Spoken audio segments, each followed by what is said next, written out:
मुझे जॉब चाहिए लेकिन मेरे पास वर्क एक्सपीरियंस नहीं है। ये तो वही बात हो गई ना कि भैया पहले मुर्गी आई थी या अंडा। क्योंकि अगर आपको वर्क एक्सपीरियंस चाहिए तो उसके लिए जॉब करना पड़ेगा। जॉब आपको कोई दे नहीं रहा क्योंकि आपके पास वर्क एक्सपीरियंस नहीं है। तो इस प्रॉब्लम को कैसे सॉल्व किया जाए इस वीडियो में सीखेंगे। आपको कुछ एक्शनेबल स्टेप्स बताऊंगा, कुछ ऐसी बहुत सिंपल चीजें जो आप कर सकते हो ताकि आप अपनी पहली जॉब लैंड कर सको। देखो, अब एक और बड़ी प्रॉब्लम ये होती है कि बहुत से लोग होते हैं जिनके यूनिवर्सिटी में या कॉलेज में अच्छी कंपनीज आती नहीं प्लेसमेंट करने के लिए। जो सारी अच्छी कंपनीज है वो चली जाती है बड़े कॉलेजेस में, लेकिन अब हर एक इंसान तो बड़े कॉलेज में नहीं जाता।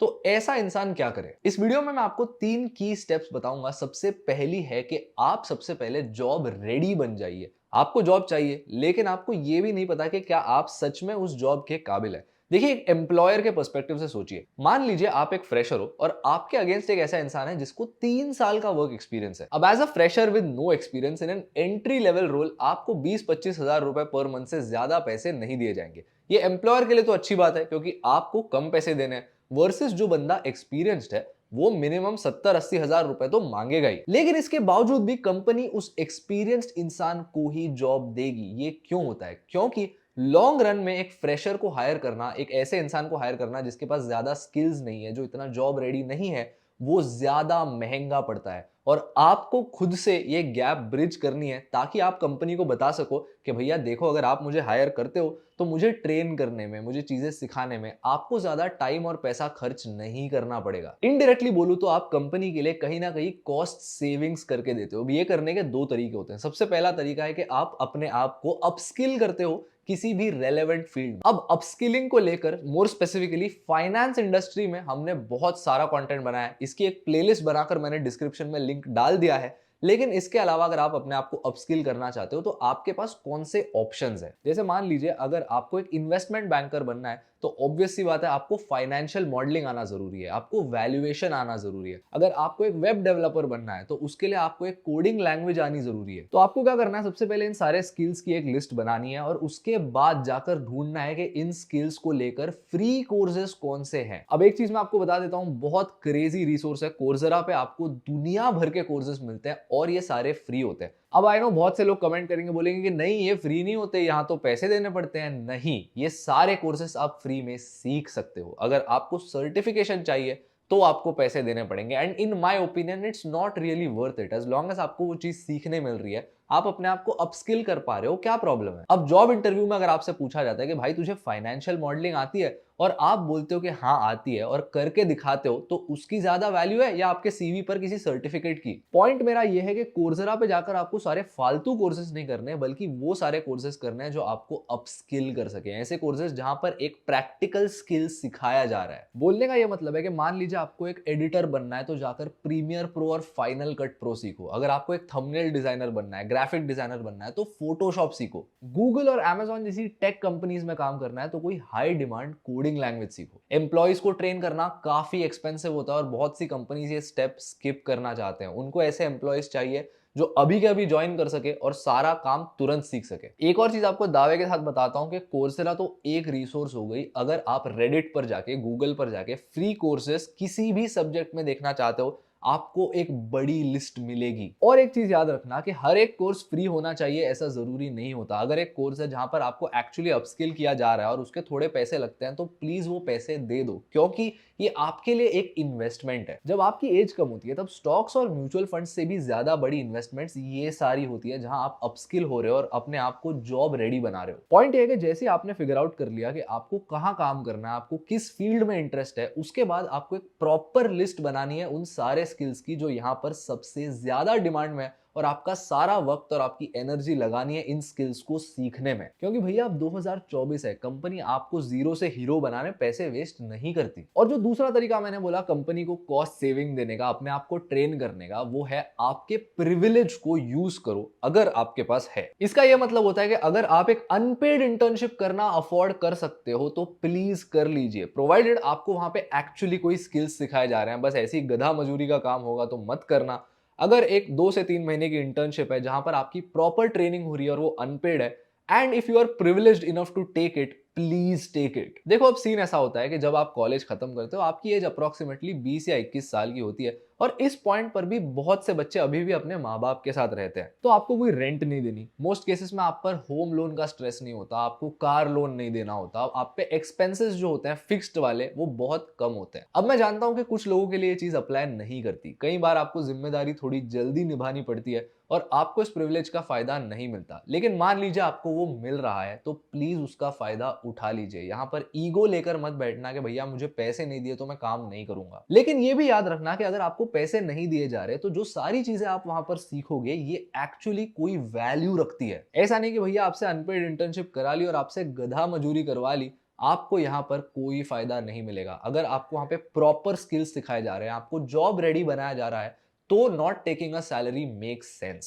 एंड वंस अगेन 3 महीने ये अपर लिमिट होता है, इससे ज्यादा कभी भी कुछ भी हो जाए अनपेड इंटर्नशिप मत करना। अब आपको याद होगा मैंने कहा कि प्रैक्टिकल स्किल्स देने वाले कोर्सेज पर फोकस करना, लेकिन एक और चीज है जो आपने करनी है वो है सर्टिफिकेशंस पे फोकस करना, ताकि आप डेमोन्स्ट्रेटेड इंटरेस्ट दिखा सको एक एम्प्लॉयर को। अब फाइनेंस की एक एग्जांपल देता हूं, आप समझ जाओगे मैं क्या बोल रहा हूं। मान लीजिए आपको इन्वेस्टमेंट इंडस्ट्री में काम करना है या फिर आपको कॉर्पोरेट फाइनेंस में काम करना है और आप financial modelling as a skill सीख लेते हो, तो ये बहुत अच्छी चीज है। आप एम्प्लॉयर को बता रहे हो कि देखो भैया मेरे पास स्किल है। लेकिन इसी के साथ मान लीजिए आप एक सर्टिफिकेशन कोर्स कर देते हो, जैसे अभी भारत सरकार का जो NISM कोर्स है या फिर NAC BSc का जो NCFM कोर्स है, या फिर अगर आपको अकाउंटिंग के फील्ड में काम करना और आप किसी 6 महीने की या फिर 1 साल की अकाउंटिंग डिप्लोमा कर देते हो, या फिर कॉलेज में होते समय ACCA की 1 या 2 एग्जाम दे देते हो, तो इन चीजों से एम्प्लॉयर को दिखता है कि भैया इसको सच में उस सब्जेक्ट में बहुत इंटरेस्ट है। एनीवे ये तो हुआ पहला पॉइंट। अब चलते हैं दूसरे चीज की तरफ जहां पर आप एक्चुअली विदाउट एनी एक्सपीरियंस एक जॉब ढूंढ सकते हो, और वो ये है कि उन सारी जगहों पर जॉब सर्च करना जहां पर मेजॉरिटी लोग नहीं करते। मतलब ये आपको पता होगा कि जब आप कोई बड़े शहर में जाते हो तो वहां पे कोई एक बहुत हाइप्ड रेस्टोरेंट होता है जहां पर हमेशा लाइन लगी होती है, लेकिन कुछ ऐसे हिडन जेम रेस्टोरेंट्स भी होते हैं जिसके बारे में ज्यादा लोगों को पता नहीं, लेकिन वहां का खाना एकदम एक नंबर होता है, लेकिन वहां पर कभी लाइन नहीं होती। यही सेम चीज आपको करनी है जॉब की केस में। व्हाट दैट मींस इज आपको ऐसी जगह पर ढूंढना है जहां पर अपॉर्चुनिटीज है लेकिन इतनी ज्यादा डिमांड नहीं है एम्प्लॉई साइड से। जैसे मान लीजिए आप कहते हो कि मुझे ना फाइनेंस में काम करना है, मेरा गोल है कि मैं गोल्डमैन सैक्स के लिए काम करूं। अब गोल्डमैन सैक्स के लिए तो यार सबको काम करना है, यहां पर कंपटीशन बहुत ज्यादा है। लेकिन गोल्डमैन सैक्स के कंपैरिजन में मान लीजिए कि एक बहुत ही नया फिनटेक स्टार्टअप है जिसकी 10 एम्प्लॉय की टीम है और इन्होंने जस्ट फंडिंग रेज की है, तो अब यहां पर अपॉर्चुनिटीज खुलेंगी। अब देखिए जब एक स्टार्टअप वेंचर कैपिटल से या फिर एंजल इन्वेस्टर्स से बहुत अर्ली स्टेज में पैसे रेज करता है तो उसके मेनली 2 कारण होते हैं। सबसे पहला मार्केटिंग करनी है और दूसरा टैलेंट अक्वायर करना है। अब देखिए जॉब मार्केट में इन स्टार्टअप्स की कंपटीशन होती है, बड़ी कंपनीज जो सारी IITs IIM में चली जाती है,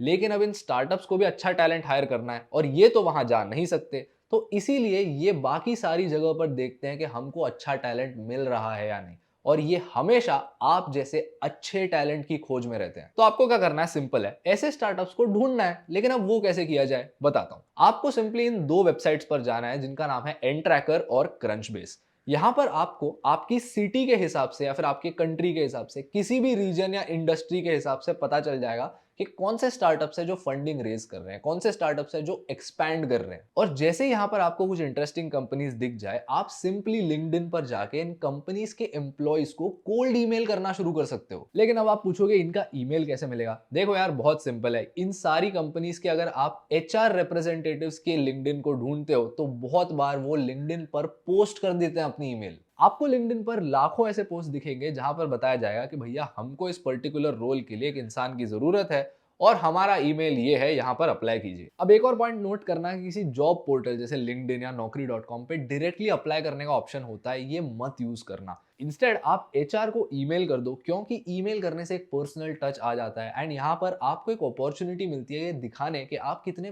पॉलिश्ड कैंडिडेट हो। जिस तरह आप उस ईमेल को लिखते हो वो भी बहुत ज्यादा बताता है कि आप में पोटेंशियल है या नहीं। ये मैं इसलिए बोल रहा हूँ क्योंकि रिसेंटली मैं एक इंटर्न के लिए हायर कर रहा था for an editing assignment, and there were literally people who emailed me interested, that's it. ऐसे लोगों की ईमेल मैं खोलूंगा भी क्यों? मैंने उनको इंस्टेंटली ट्रैश कर दिया and I ignored them straight up. I didn't even bother to see ये इंसान कौन है, इसने अपनी CV ऐड किया है या नहीं, आई डिड नॉट केयर। अब इमेजिन कीजिए एक HR को पर डे कितने सारे एप्लीकेशंस आते होंगे, कितने सारे लोगों से इंटरैक्ट करना होगा। इसीलिए यहाँ पर you have to show that आप कितने प्रोफेशनल हो। आपको एक अच्छे से ईमेल ड्राफ्ट करनी है, अपनी सीवी ऐड करनी है और बताना है कि भैया आप इस अपॉर्चुनिटी में इंटरेस्टेड हो और आप वहां पर कैसे वैल्यू ऐड कर सकते हो। So always keep in mind, don't use the portal, use email. अब चलो तीसरी चीज बताता हूं जो आपकी फर्स्ट जॉब हंटिंग जर्नी को और ज्यादा स्मूथ और आसान बना देगा। And trust me when I से दिस, ये बहुत ज्यादा अंडररेटेड है। That is networking. आपने ये चीज कहीं ना कहीं तो सुनी होगी, रील्स में देखा होगा, लेकिन आपको इसका इंपॉर्टेंस आज पता चलेगा। आपको पता है आधे से भी ज्यादा जॉब्स होती है ना, वो एडवर्टाइज भी नहीं होती। They are like an iceberg. आपको सिर्फ लिंक्डइन पे इतनी सारी ओपनिंग्स दिख रही है, वो सिर्फ एक टिप है, लेकिन जो एक्चुअल अवेलेबल जॉब्स होती है वो एडवर्टाइज नहीं होती। तो अब ये जॉब्स कहां जाती है, किसको दी जाती है? ये होते हैं रेफरल्स के थ्रू। ज्यादातर बड़ी कंपनीज में एक रेफरल प्रोग्राम होता है, जहां पर अगर आप एक एम्प्लॉय हो और आप किसी और अच्छे एम्प्लॉय को ऑनबोर्ड करने हेल्प करते हो, आप उसकी रेफरेंस देते हो एचआर को और वो बंदा हायर हो जाता है, तो आपको एक इंसेंटिव या एक बोनस या एक पर्क दिया जाता है। कई बार तो भैया डायरेक्ट एक कैश बोनस दिया जाता है। लेकिन अब आपको रेफर करेगा कौन? यही तो गेम है। अगर आप चाहते हो कि आपको कोई रेफर करे, तो आपको निकलना पड़ेगा बाहर और खोलना पड़ेगा अपना मुंह। Literally and figuratively both. आपको लिंक्डइन जैसे एक प्लेटफॉर्म पर अपना पर्सनल ब्रांड बनाना पड़ेगा, आपको नेटवर्किंग इवेंट्स में जाना पड़ेगा। आपको एक और चीज बता देता हूं कि हर एक हफ्ते भारत में इतनी सारी नेटवर्किंग इवेंट्स होती है अलग अलग सेक्टर की। अब एक और टॉप सीक्रेट चीज बता देता हूं जो बहुत से लोगों को पता ही नहीं। नेटवर्किंग इवेंट्स में जाने आपको कुछ नहीं करना पड़ता। जैसे मेरी एक एग्जांपल देता हूं। अब मैं एक सीएफए चार्टर होल्डर हूं, मैंने 3 एग्जाम देके सीएफए चार्टर हासिल किया। अब मैं सीएफए इंस्टीट्यूट का एक मेंबर हूं, तो मैं इनके इवेंट्स में जा सकता हूं फ्री में। अब सीएफए इंस्टीट्यूट बहुत सारे इवेंट्स कंडक्ट करता है जहां पर लोग मिलते हैं, नेटवर्किंग करते हैं, रेफरेंसेस मिलने की अपॉर्चुनिटीज आती है, कई सारी कॉन्फ्रेंसेस होती है। इनफैक्ट कई बार तो ऐसे इवेंट्स होते हैं जहां पर स्ट्रेट अप प्रोस्पेक्टिव एम्प्लॉयर्स आते हैं। तो अब आप बोलोगे कि आप ऐसे इवेंट में जा नहीं पाओगे क्योंकि आप एक मेंबर नहीं हो। गलत है। कोई भी इंसान ऐसे इवेंट्स में जा सकता है, जस्ट दैट आपको एक नॉमिनल फी पे करनी पड़ती है। लेकिन आप किसी भी मेंबरशिप सोसाइटी के इवेंट में जा सकते हो एक फी पे करके एज अ गेस्ट। और अब चलो ये तो एक मेंबरशिप सोसाइटी की बात हो गई, जैसे सीएफए, एसीसीए, सीए। लेकिन इसके अलावा बहुत सी ऐसी नेटवर्किंग इवेंट्स हर एक हफ्ते होती रहती है हर एक सिटी में। ये चीज तब होगी जब आप किसी पब्लिक फोरम जैसे लिंक्डइन या फिर रेडिट पर एक्टिव होंगे और देखेंगे कि आपके शहर में कौन सी नेटवर्किंग अपॉर्चुनिटीज आ रही है। किसी भी इंडस्ट्री के स्पेसिफिक जो सारे वर्कशॉप्स, इवेंट्स, कॉन्फ्रेंसेस, सेमिनार्स होते हैं, इनको अटेंड कीजिए। यही होते हैं वो सारे नेटवर्किंग इवेंट्स। और यहां पर जाके आपको लोगों से बात करनी है, सोशलाइज करना है, उनको पूछना है कि आप उनके प्रोफेशनल जर्नी में कैसे वैल्यू ऐड कर सकते हो। और अगर ऐसी कोई अपॉर्चुनिटी आती है, आप किसी की मदद कर देते हो, तो वहां से ही आते हैं रेफरल्स। अब ये चीज तो हो गई ऑफलाइन। आप यही चीजें ऑनलाइन भी कर सकते हो। इसका ये मतलब नहीं कि ऑनलाइन कर दिया तो ऑफलाइन करने की जरूरत नहीं, आपको दोनों करना है अगर नौकरी चाहिए तो। और ऑनलाइन करने का ये मतलब होता है कि आप लिंक्डइन पर और ज्यादा एक्टिव हो जाते हो और वहां पर अपना पर्सनल ब्रांड बनाते हो। पर्सनल ब्रांड बनाने का ये मतलब होता है कि आप अपने ओपिनियंस, अपनी जर्नी, अपने एक्सपीरियंसेस लिंक्डइन पर शेयर करते हो। और इसका यह मतलब नहीं कि आप ऐसे ही भलते रोज पोस्ट डाल रहे हो। इसका यह मतलब होता है कि आप अपने आप के बारे में अच्छे हाई वैल्यू पोस्ट्स वहां पर डालते हो। फॉर एग्जांपल, आपके लाइफ में एक प्रॉब्लम आई थी जिसको आपने कैसे सॉल्व किया, आपने अपने प्रोफेशनल जर्नी में एक इंटरेस्टिंग चीज कौन सी सीखी, या आपके कुछ ऐसे एक्सपीरियंसेस जिससे आपके जूनियर्स कोई ना कोई चीज सीख सके। ये सारी चीजें आप लिंक्डइन पर पोस्ट करते हो और अपने पर्सनल ब्रांड को वहां एक्सपैंड करते हो। आई नो बहुत से लोग कहते हैं कि भैया लिंक्डइन पे रह के सर दर्द हो जाता है, सारे लोगों की अचीवमेंट्स देख के एकदम सेल्फ एस्टीम पर इंपैक्ट पड़ जाता है। लेकिन you have to be on LinkedIn. Please use all of this as inspiration. Anyway, video से कुछ नया सीखे तो सब्सक्राइब करना। I will see you in the next one.